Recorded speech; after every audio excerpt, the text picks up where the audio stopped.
در می درونی مسجد ما 15 روز شد 3 روز شد 3 بار من ابله وستر میکنم چی فرزندامون برای خدمت دولت در کار خودمون پرداختنی گرچه که فرزندام را صرف فکر میکنه که ارمیا ببره به قدر ما را برسه آخی ما فرزندا را زاییدیم عذاب کشیدیم این روز دست ما را بگیره شما آخی رئیسی میام سوال شومته میگم خبر اجازه بگین خم مردم در کوچه موندگیم میگم مدیلون میشه خاطر رئیس حکومت گاو زنه مورا پیش رفتم تا بچه من در اون کار میکنه شاوکار میه من جایی نمیام که پیشا که او را خوخ کنم جایی نمیام که با او را اوقات کنم و بخزه شهری را خونه با برا تونل دکار کنه اخی ما هیچ وقت این حکومت خیلی بواری نداشته این خیلی امید نداشته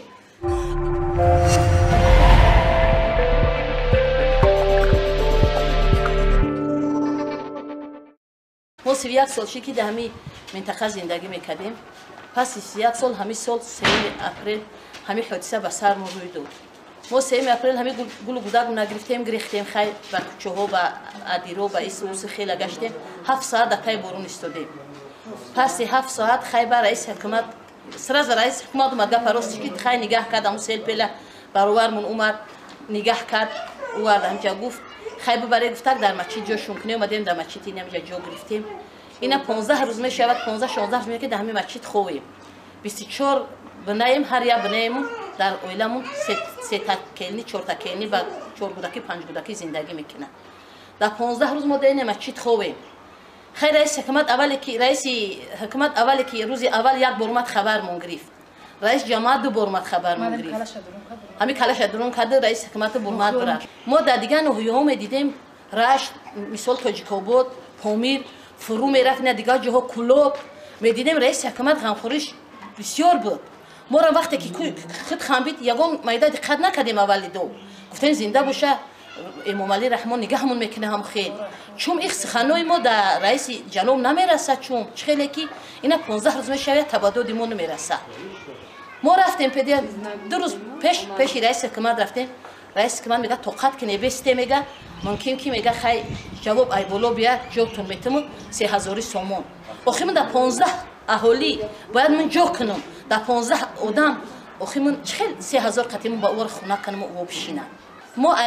جنوب خیلی می نداریم خی دیگه شهرها را نگاه کرد ما هم تا این درجه نگاه کرد پدرش رحمت کنه خدا پروردگار دولتش ایو زیاد کنه نه که ما هم نگاه کنه آخی ما هم رئیس حکومت مو نگاه کنه جنوب نگاه کنه دچرا وقتی که دچرا میگن که مردمی دچرا که بره بشینه میگه این بوستان سرایه خوب بوستان سرای در وقتش بود روز قشلاق شده 50 بار ما عرضه دادیم کمش در هر رئیس شهر بود تحت عرضه من است یگان چی چاره نمیبینن ولی که کارتای زمین جدا کنن و شما را زمین میتیم این خداوند تعالی ما را میمونه که با کارتای زمین جدا کنه این خیر خداوند تعالی خود اومد نیتا 15 روز میشم 15 کس کجا میبرم بچم من پدر ندارم مادر ندارم اکا ندارم آخه همه که امگه بچه 15 آدم نگه بین کده میتونه همین شما ای جناب اولی همین خوشمنده که خدا دولت ایو زیاد کنه و دادی همین مای به صاحب به کسب رسه ما فرزند کردیم بچه کردیم در روان خدمت روی کردیم که ما را فقط با حضرم داریم آینده که با آینده مردم درخشان کنه ما داریم نه با فرزندای داریم که ما ممکن که پستی سر ما یا ملک مملکت نگاه کنن دو تا بچه من در اون کار میکنه شاوکار میه من جایی نمیام که پیشا که او را خوخ کنم جایی نمیام که با او را اوقات کنم و بخزه شهری را خونه با برا تونل دکار کنه اخی ما هیچ وقت این حکومت خیلی بواری نداشته خیلی امید نداشته در کدام خونه میریم در کدام کارخونه میریم میگه این شخصیه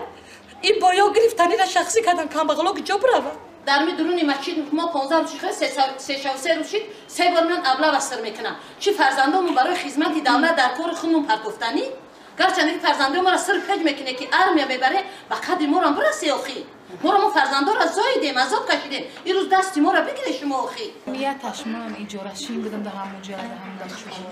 این میhoz زلال دیدم من همه چی انجام داشتم او اومد همین تای پدوال همو قای قرپاس شد برمادم هم قشنگ میدونم پایلی چقدر چور بوده که من تا خیلی خیلی خوی میره میگه اینجا اوجا هم خیلی میگه ای که زلال دیده چیه می اور بده خیلی اور دای خیلی خداوندم ترمیم کرده انجام